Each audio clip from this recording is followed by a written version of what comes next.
অনেকেই আছেন যারা ডাল খেতে একদমই পছন্দ করেন না, কিন্তু আজকের এই রেসিপিটা দেখলে আপনার ধারণা একেবারেই বদলে যাবে। আজ আমি এমনভাবে একটা ডাল রান্না করে দেখাবো যেটা একদিকে যেমন দারুণ সুস্বাদু তেমনই পুষ্টিকরও।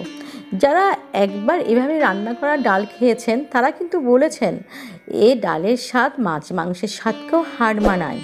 তাহলে চলুন দেখে নিই সে জাদুকরি রেসিপিটা, যেটা ডালের প্রতি আপনার ভালোবাসায় ফিরিয়ে আনবে।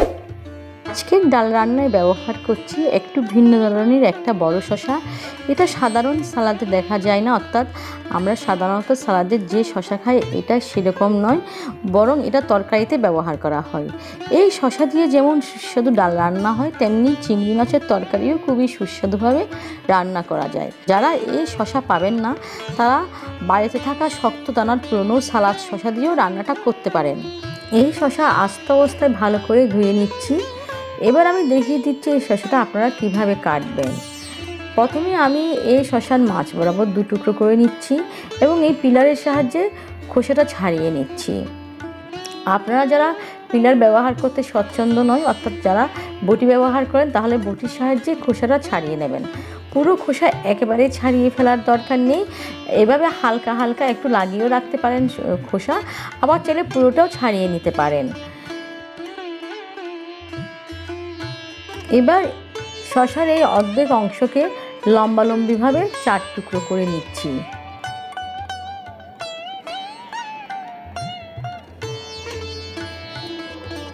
দেখুন মাঝের যে নরম অংশ আছে অর্থাৎ দানার অংশ আছে সেটা এভাবে পরিষ্কার করে ফেলে দিতে হবে। এই দানার অংশটা অবশ্যই পরিষ্কার করবেন। তো এবার দেখুন আমি যে সাইজে এই শসাটা পিস করছি অর্থাৎ টুকরো করছি, আপনারা ঠিক এই সাইজে এটাকে টুকরো করে নেবেন। শসা কাটার পর চাইলে আরেকবার হালকা করে ধুয়ে নিতে পারেন। আজকের এই ডাল রান্নার জন্য আমি নিয়ে নিয়েছি 1 কাপ মুগ ডাল। এই মুগ ডাল প্রথমে ভেজে নিতে হবে, সেজন্য গ্যাস ওভেনে একটা পাত্র বসিয়ে দিলাম। পাত্রটা যখন শুকিয়ে আসতো তখন এতে আমি এই 1 কাপ মুগ ডাল ঢেলে দিলাম এবং গ্যাসের ফ্লেম মিডিয়ামে রেখে আমি ডালটা ভেজে নিচ্ছি। যখন এই ডাল থেকে একটা সুন্দর গন্ধ বেরোবে, অর্থাৎ ডালটা ভাজতে ভাজতে যখন একটা সুন্দর গন্ধ বেরোবে এবং রঙটা হালকা চেঞ্জ হয়ে যাবে, তখন বুঝতে হবে ডালটা ভাজা হয়ে গেছে। তখন আমি এতে দিয়ে দিলাম জল দিয়ে এভাবে ডালটা আমি ধুয়ে নিয়ে জলটা ফেলে দিলাম। এবার এতে দিয়ে দিচ্ছি গরম জল। এই গরম জল দিয়ে ডালটা আমি সেদ্ধ হওয়ার জন্য বসিয়ে দিলাম। এই সময় গ্যাসের ফ্লেম কিন্তু মিডিয়ামেই রাখতে হবে। ডাল যখন ফুটে উঠবে তখন ডাল থেকে এভাবে কিছু ফেনা বের হবে, তখন গ্যাসের ফ্লেম মিডিয়াম টু লোতে রাখতে হবে।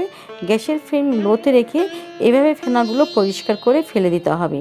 ফেনা পরিষ্কার করে ফেলে দেওয়ার পরে এবার আমি এতে একটা তেজপাতা ছিঁড়ে দিয়ে দিলাম এবং দিয়ে দিলাম পরিমাণ মতো নুন, অর্থাৎ স্বাদ মতো নুন, আর দিলাম 1 টেবিল চামচ আদা বাটা। সব কিছু ভালোভাবে নেড়ে মিশিয়ে দিয়ে গ্যাসের ফ্লেম লোতে রেখে এবার আমি অপেক্ষা করছি ডালটা সেদ্ধ হওয়ার জন্য।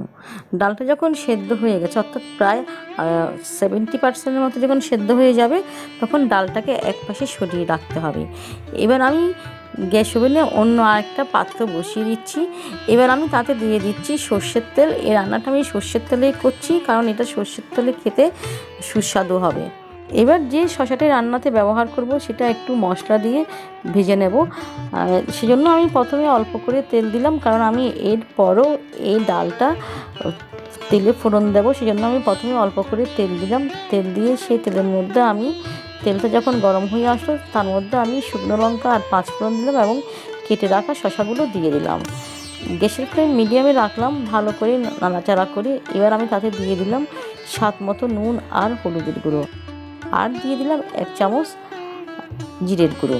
আদা বাটা ব্যবহার করছি না, কারণ আমি ডাল সেদ্ধের সময় আদা বাটা দিয়েছিলাম। সব কিছু ভালোভাবে নাড়াচাড়া করে দিয়ে গ্যাসের ফ্লেম মিডিয়াম টু লোতে রেখে একটু কষিয়ে নিচ্ছি। এ ফাঁকে আমি টমেটোটা কেটে নিচ্ছি। এখানে এই টমেটোটা আমি ছোট ছোট করে কাটছি। এখন আমি এই শসা কষানোর সময় কিছুটা টমেটো দেবো, সব টমেটো দেবো না, বাকি টমেটো আমি ঠিক নামানোর আগেই দেবো। দেখবেন মুগ ডালের মধ্যে নামানোর আগে যদি টমেটো এবং কাঁচা লঙ্কা দেওয়া হয় খেতে সুস্বাদু হয় এবং সুন্দর একটা গন্ধ বের হয়। আমি কাঁচা লঙ্কার মাথাটা এভাবেই চিড়ে নিচ্ছি। এখন গ্যাসের ফ্লেম লো থেকে মিডিয়াম করলাম এবং সমস্ত কিছু ভালো করে নাড়াচাড়া করে দিলাম। দেখুন শসা এবং মশলা ভালো মতো কষানো হয়ে গেছে।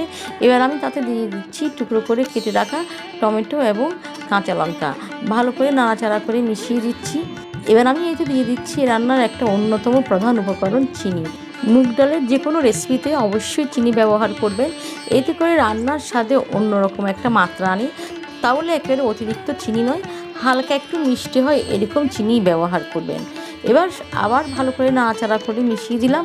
এবার আমি এই ডালের মধ্যে কষানো শসা আর মশলাটা মেশাবো। দেখুন ডালটা আমি যে 70% অবস্থায় সরিয়ে রেখেছি সেটা আরও একটু সেদ্ধ হয়ে গেছে। এখন আমি এই ডালের মধ্যে এই মশলা কষানো শসাটা ঢেলে দিচ্ছি। এভাবে মশলা কষানো শসাটা ঢেলে দেওয়ার পরে এই কড়াইটা ধুয়ে এই ডালের মধ্যে একটু জল দিতে হবে। তবে কড়াইটা আমি গরম জল দিয়ে ধুয়ে নিচ্ছি। সেই গরম জল দিয়ে ধুয়ে আমি এর ডালের মধ্যে দিয়ে দিচ্ছি।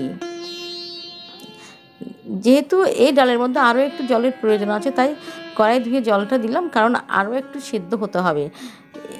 কারণ আমাদের শসা এখনও পুরোপুরি সিদ্ধ হয়নি এবং মুগ ডালও কিন্তু প্রায় 80% মতো সিদ্ধ হয়েছে। এবার সমস্ত কিছু নেড়ে মিশিয়ে দিয়ে অপেক্ষা করছি ফুটে ওঠার জন্য। দেখুন ফুটে উঠেছে এবং চেক করে নিচ্ছি শসাটা সেদ্ধ হয়ে গেছে। যখন শসা সেদ্ধ হয়ে যাবে এই অবস্থায় আমি এই ডালটা একপাশে সরিয়ে রাখবো। তার মানে এটা এখন ফোড়নের জন্য তৈরি হয়ে গেল। এখন আমি ডালটা একপাশে সরিয়ে রাখছি এবং আমি ফোড়ন দেওয়ার ব্যবস্থা করছি। সেই জন্য আমি গ্যাস ওভেনে একটা পাত্র বসিয়ে দিলাম। পাত্রটার মধ্যে আমি দিয়ে দিলাম সামান্য একটু সর্ষের তেল, যেহেতু আমি সর্ষের তেল আগেও ব্যবহার করেছি। এবার আমি তাতে দিয়ে দিলাম জিরা ফোড়ন, শুকনো লঙ্কা এবং তেজপাতা। মুগ ডালে ফোড়ন দেওয়ার জন্য অবশ্যই জিরা ব্যবহার করবেন। জিরা ফোড়নই মুগ ডালের স্বাদে একটা অন্যরকম মাত্রা যোগ করে। এবার আমি সেই ফোড়নের মধ্যে চামচ কেটে কয়েক চামচ ডাল দিয়ে দিলাম। এবার পুরো ডালটাই আমি ঢেলে দিলাম। ফোড়নের খুব সুন্দর একটা গন্ধ বেরিয়েছে। এবার পাত্রটা সামান্য একটু গরম জল দিয়ে ধুয়ে সেটাও দিয়ে দিলাম। এবার আমি অপেক্ষা করছি ফুটে ওঠার জন্য। ফুটে ওঠার পরে আমি বাকি অবশিষ্ট টমেটো কুচি এবং কাঁচা লঙ্কা দিয়ে দিলাম। এই সময় ডালের নুন মিষ্টিটা চেক করে নিতে হবে। আপনারাও এই সময় নুন মিষ্টিটা পরীক্ষা করে নেবেন, যদি কম বেশি হয় সেটা অ্যাডজাস্ট করে নেবেন। দেখুন ডালটা যখন এই অবস্থায় আসবে, ঠিক এই কন্ডিশনে থাকবে, তখন কিন্তু ডালটা নামিয়ে নেবেন। তৈরি হয়ে গেল শসা দিয়ে সুস্বাদু মুগ ডাল। এই ডালটা গরম ভাতের সঙ্গে খেতে একেবারে অনবদ্য। গায়ে সর্ষের তেলের ঘ্রাণ আর শসার হালকা মিষ্টি গন্ধ পুরো খাবারটা একেবারে অন্য লেভেলের করে তোলে। যারা ডাল পছন্দ করেন না তারাও বলবেন, আরে এত মজার ডাল আগে কেন খাইনি। ভিডিওটা ভালো লাগলে অবশ্যই লাইক দিন, বন্ধুদের সঙ্গে শেয়ার করুন, আর এমন আরও রেসিপির জন্য চ্যানেলটা সাবস্ক্রাইব করতে ভুলবেন না কিন্তু। যারা ফেসবুক পেজ থেকে এই ভিডিওটি দেখছেন তাদের কাছে অনুরোধ রইল পেজটা ফলো করে পাশে থাকার জন্য। সবাইকে অনেক অনেক ধন্যবাদ। নমস্কার।